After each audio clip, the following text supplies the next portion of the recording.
E no primeiro clássico do ano, deu galo. O Atlético venceu o Cruzeiro por 2-1 no Mineirão, com gols de Igor Rabelo e Otero, e conseguiu os 3 pontos nesse clássico. Mas o Atlético precisa ainda se encontrar nessa temporada. Apesar do resultado, apesar dos 3 pontos muito comemorados pelo seu torcedor, o Atlético pode entregar um pouco mais. O Galo já entrou em campo contra o Cruzeiro como principal favorito, até porque enfrentava um rival que vem em um processo de reconstrução, que dos jogadores, de todos os jogadores que utilizou no jogo, foram 10 estreias em clássico. Então só desse fato o Atlético já era o principal favorito, por ter um elenco com maior investimento, por ter jogadores de maior qualidade. E foi isso que foi se desenhando ao longo do primeiro tempo.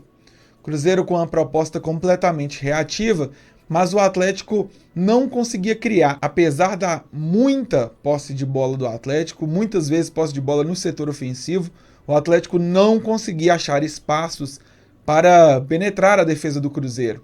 Não conseguia criar jogadas que levassem perigo ao gol do Fábio.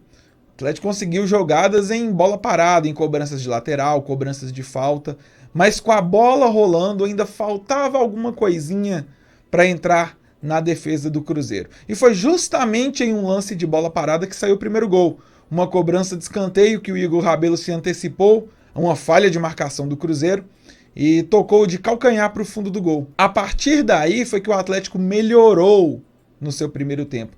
Depois que fez o primeiro gol, o Atlético sim conseguiu dominar e conseguiu criar. Por diversas vezes o Cruzeiro se colocou em perigo ali nos últimos 15 minutos do primeiro tempo, que foi o período de maior domínio do Atlético no jogo. O Atlético veio num 4-2-3-1, onde o Natan dessa vez jogou centralizado, mas mais próximo ao atacante. Os dois pontas, o Otero e o Savarino, preocupando muito a defesa do Cruzeiro, principalmente pelo lado esquerdo, pelo lado do lateral esquerdo, João Lucas. Só que a uma certa altura do jogo, principalmente nessa parte do primeiro tempo do maior domínio do Atlético, faltou a figura do centroavante. Ricardo Oliveira, mais uma vez, foi praticamente nulo em campo. Na defesa, o Atlético conseguia se sair muito bem, até porque o Cruzeiro não tinha criação.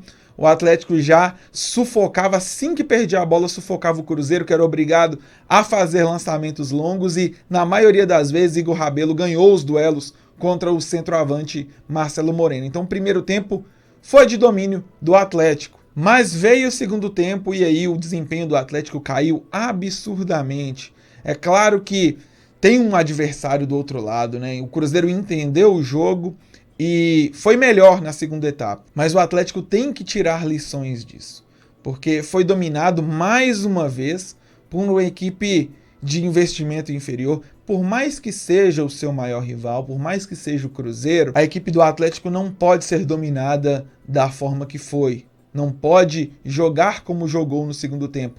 Mesmo com a entrada de Casares e Tardelli visivelmente fora de forma, visivelmente destoando fisicamente dos outros jogadores do elenco, a equipe do Atlético não conseguiu criar uma chance de gol clara, com bola trabalhada, a não ser o seu gol. Foi a única jogada trabalhada do Atlético em todo o segundo tempo.